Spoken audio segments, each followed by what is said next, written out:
Shalom sesamaku yang dikasihi Tuhan. Hari ini kita akan membaca dan mendengarkan seri Alkitab kronologi. Selamat mendengarkan.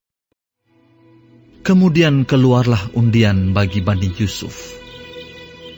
Batas mereka mulai dari sungai Yordan dekat Yeriko, di sebelah timur mata-mata air Yeriko, melalui padang gurun yang naik dari Yeriko ke pegunungan, ke Betel. Keluar dari Betel menuju ke Luz, terus ke daerah orang Arki, ke Atarot, turun ke barat ke daerah orang Yaflet, sampai daerah Bet-Horon Hilir, dan selanjutnya sampai Geser dan berakhir di laut. Demikianlah Bani Yusuf, yakni suku Manasye dan suku Efraim, menerima milik pusaka. Daerah Bani Efraim menurut kaum-kaum mereka ialah demikian. Batas milik pusaka mereka ke timur ialah Atarot Adar sampai Bet-Horon Hulu. Ke barat, batas itu keluar di sebelah utara Mikmetat. Kemudian batas itu membelok ke timur, ke Ta'anat Silo, dan dari sana terus sampai ke sebelah timur Yanoah. Turun dari Yanoah ke Atarot dan Naharat, menyinggung daerah Yeriko dan keluar ke sungai Yordan. Dari Tapuah, batas itu terus ke barat ke sungai Kana dan berakhir ke laut. Itulah milik pusaka suku Bani Efraim menurut kaum-kaum mereka. Selanjutnya, bagi Bani Efraim ditentukan kota-kota terpisah di tengah-tengah milik pusaka Bani Manasye. Segala kota itu dengan desa-desanya. Tetapi orang Kanaan yang diam di Gezer tidaklah dihalau mereka. Jadi orang Kanaan itu masih tetap tinggal di tengah-tengah suku Efraim sampai sekarang, tetapi menjadi budak Rodi.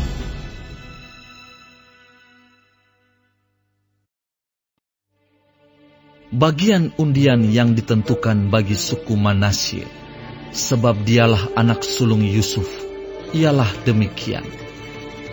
Kepada Makhir, anak sulung Manasye, bapa Gilead, telah diberikan Gilead dan Basan, karena ia seorang tentara. Jadi bagian itulah yang ditentukan bagi anak-anak Manasye yang lain, menurut kaum-kaum mereka, yakni bagi Bani Abiezer, Bani Helek, Bani Asriel, Bani Sekem, Bani Hefer dan Bani Semida. Itulah keturunan yang laki-laki dari Manasye bin Yusuf, menurut kaum-kaum mereka.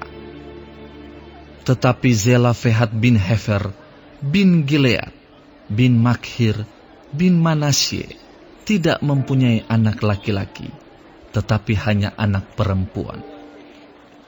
Inilah nama anak-anaknya itu: Mahla, Noah, Hokla, Milka, dan Tirsa.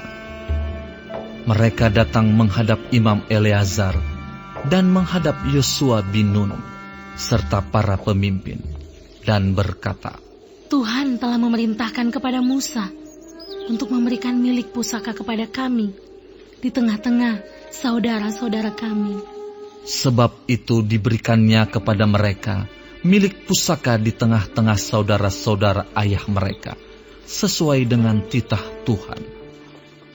Demikianlah kepada suku Manasye jatuh 10 bidang tanah, selain dari tanah Gilead dan Basan yang di seberang Yordan. Sebab anak-anak perempuan Manasye telah menerima milik pusaka di tengah-tengah anak-anaknya lelaki. Sedang tanah Gilead ditentukan bagi anak-anak lelaki Manasye yang lain. Jadi, batas daerah Manasye ialah dari Asyir ke Mikmetat yang di sebelah timur Sikem.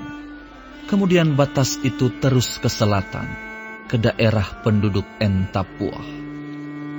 Tanah Tapuah adalah kepunyaan suku Manasye, tetapi kota Tapuah, dekat batas daerah Manasye, adalah kepunyaan Bani Efraim.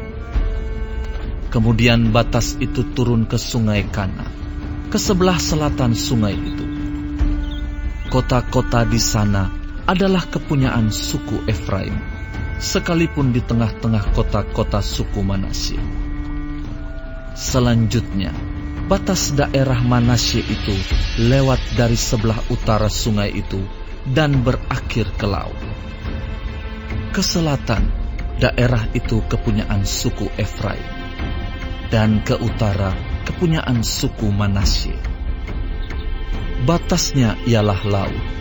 Di sebelah utara, batas daerah itu menyinggung daerah Asyir.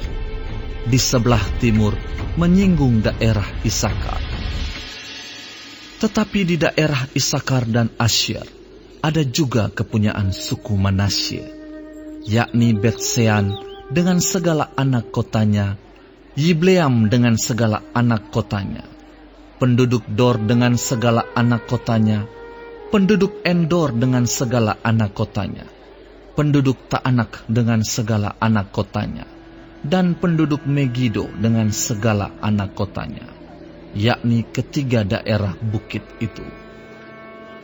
Tetapi Bani Manasye tidak dapat menduduki kota-kota itu, sebab orang Kanaan berhasil untuk tetap diam di negeri itu. Setelah orang Israel itu menjadi kuat, orang Kanaan itu dibuatnya menjadi orang Rodi, tetapi tidaklah sama sekali mereka itu dihalaunya. Berkatalah Bani Yusuf kepada Yosua demikian, "Mengapa engkau memberikan kepadaku hanya satu bagian undian, dan satu bidang tanah saja menjadi milik pusaka? Padahal aku ini bangsa yang banyak jumlahnya, karena Tuhan sampai sekarang memberkati aku." Jawab Yosua kepada mereka, "Kalau engkau bangsa yang banyak jumlahnya, pergilah ke hutan dan bukalah tanah bagimu di sana, di negeri orang Feris dan orang Refaim, jika pegunungan Efraim terlalu sesak bagimu."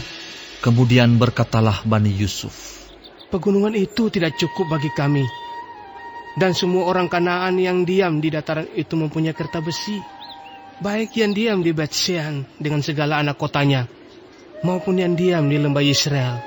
Lalu berkatalah Yosua kepada keturunan Yusuf, kepada suku Efraim dan suku Manasye, "Engkau ini bangsa yang banyak jumlahnya, dan mempunyai kekuatan yang besar.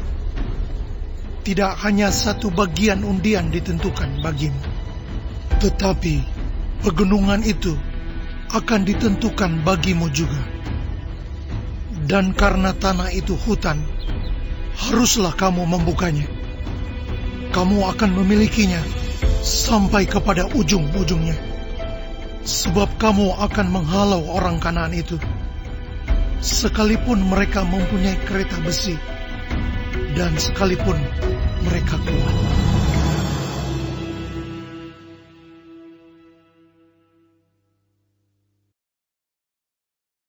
Maka berkumpullah segenap umat Israel di Silo. Lalu mereka menempatkan kemah pertemuan di sana, karena negeri itu telah takluk kepada mereka.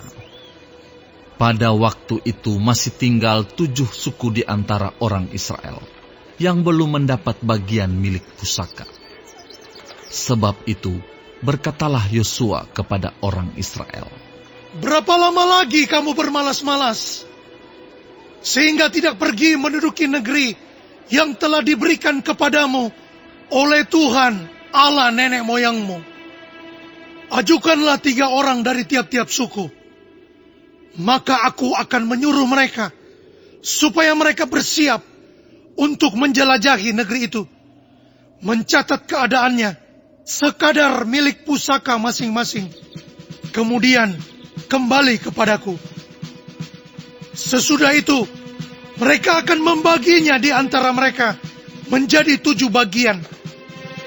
Suku Yehuda akan tetap tinggal dalam daerahnya di sebelah selatan, dan keturunan Yusuf akan tetap tinggal dalam daerahnya di sebelah utara. Kamu catat keadaan negeri itu dalam 7 bagian, dan kamu bawa kemari kepadaku. Lalu aku akan membuang undi di sini bagi kamu, di hadapan Tuhan Allah kita. Sebab orang Lewi tidak mendapat bagian di tengah-tengah kamu, karena jabatan sebagai imam Tuhan ialah milik pusaka mereka. Sedang suku Gad, suku Ruben, dan suku Manasye yang setengah itu telah menerima milik pusaka di sebelah timur sungai Yordan yang diberikan kepada mereka oleh Musa, hamba Tuhan. Kemudian bersiaplah orang-orang itu, lalu pergi. Sedang Yosua memerintahkan kepada mereka, pada waktu mereka berangkat, supaya mereka mencatat keadaan negeri itu. Katanya, Pergilah, jelajahilah negeri itu, catatkanlah keadaannya, kemudian kembalilah kepadaku. Maka di sini, di Silo, aku akan membuang undi bagi kamu di hadapan Tuhan. orang-orang itu pergi dan berjalan melalui negeri itu. Mereka mencatat keadaannya dalam suatu daftar, kota demi kota, dalam 7 bagian, lalu kembali kepada Yosua ke tempat perkemahan di Silo. Lalu Yosua membuang undi bagi mereka di Silo, di hadapan Tuhan, dan di sanalah Yosua membagikan negeri itu kepada orang Israel, sesuai dengan pembagian mereka. Maka keluarlah undian suku Bani Benyamin menurut kaum-kaum mereka, dan daerah yang diundikan kepada mereka terdapat antara daerah Bani Yehuda dan daerah Bani Yusuf. Batas pada sisi utara bagi mereka, mulai dari sungai Yordan, kemudian batas itu naik ke lereng gunung di sebelah utara Yeriko, naik ke barat ke pegunungan, dan menuju ke padang gurun Bet Awen. Dari sana batas itu terus ke Lus, ke selatan, ke arah lereng gunung dekat Lus, itulah Betel. Kemudian batas itu turun ke Atarot Adar, di pegunungan yang di sebelah selatan Bet Horon Hilir. Kemudian batas itu melengkung, lalu membelok dari pegunungan yang di seberang Bet Horon, di sebelah selatan menuju ke sisi barat daya, dan berakhir di Kiryat Baal. Itulah Kiryat Yearim, suatu kota Bani Yehuda. Itulah sisi barat. Sisi selatan mulai dari ujung Kiryat Yearim, kemudian batas itu menuju ke barat, dan menuju pula ke mata air Meneftoah. Selanjutnya batas itu turun ke ujung pegunungan yang di tentangan Lebak Ben Hinnom, di sebelah utara lembah orang Refaim. Kemudian turun ke Lebak Hinnom, sepanjang lereng gunung Yebus, ke selatan, kemudian turun ke En-Rogel. Kemudian melengkung ke utara, menuju ke En-Semes, dan menuju pula ke Gelilot di seberang pendakian Adumim, turun ke batu Bohan bin Ruben, terus ke lereng gunung di seberang Bet Araba ke utara, dan turun ke Araba Yordan. Kemudian batas itu terus ke lereng gunung dekat Bet Hogla ke utara, dan batas itu berakhir ke teluk utara Laut Asin, ke muara sungai Yordan di sebelah selatan. Itulah batas selatan. Sungai Yordan ialah batasnya pada sisi timur. Itulah milik pusaka Bani Benyamin dengan batas-batasnya ke segala penjuru menurut kaum-kaum mereka.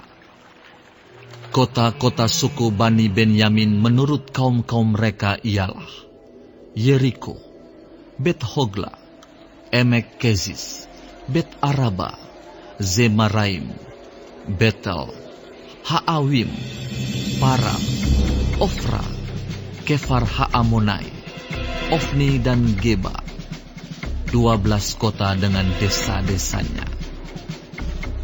Gibeon, Rama, Beerot, Mispa, Kefira, Moza, Rekem, Yirpeel, Tarala, Zela, Elef dan Yebus ialah Yerusalem, Gibea dan Kiryat, 14 kota dengan desa-desa. Itulah milik pusaka Bani Benyamin menurut kaum-kaum mereka.